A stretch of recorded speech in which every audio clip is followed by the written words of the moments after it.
Guys, may mga nanay ba kayo na ganito na order na lang ng parcel kahit may parcel pa sila sa bahay na hindi nila nabubuksan? Katulad niya nito guys, ito. Ito guys, oh. Tingnan nyo. Ang daming. Ito guys, oh, ang daming parcel. Alam nyo ba itong parcel na to guys? Itong parcel na to, last year pa to guys. Pang ano pa. Kakastart pa lang ng school namin.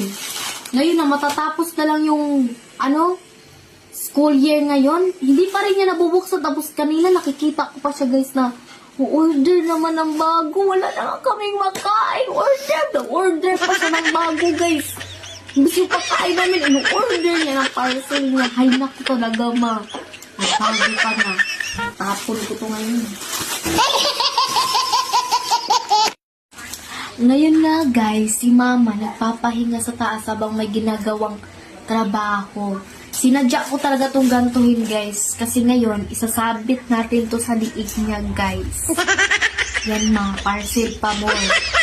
Kaya guys, tara na bukod sa ito guys, sinaling parcel, gumawa din talaga ako ng sulat para idikit natin sa suwang ni mama guys. Yan guys, sabit natin to sa liig niya, tapos idikit natin to sa kanya. Basahin natin kung ano nakasulat guys. Yan. Wala nang pambili ng bigas, ubos na sa parcel mo. Parcel pa kasi. Parcel pa more ma. Pero, love you ma. For comfort only. Ay, tama yan. Pero nakakita tayo. Kasi may sinabi kasi ako sa kanya guys, surprise tayo siya. A few moments later. Ma, may surprise ako sa'yo.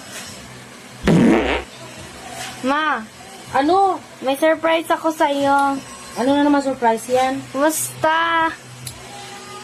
Pero kailangan nakapiring yung mata. Ayoko. Ba't nakapiring pa? Kailangan kasi surprise. 2,000 years later. Yan, pipiring. Hey, bilisan mo! Talaga namang ako lang yung sinusurprise na ako pa nagawak ng kamera. Nakakapagod ah. Oh. Pagkikitan! Masakit! Pakat! Ginagawa mo talaga kung katatawanan na. Nagtatrabaho tayo dito, naghanap ko para kumita ng pera. Aray! Sabi mo guhipitan! Kailangan nga, wala kang makita. Alisin mo nga itong kamera.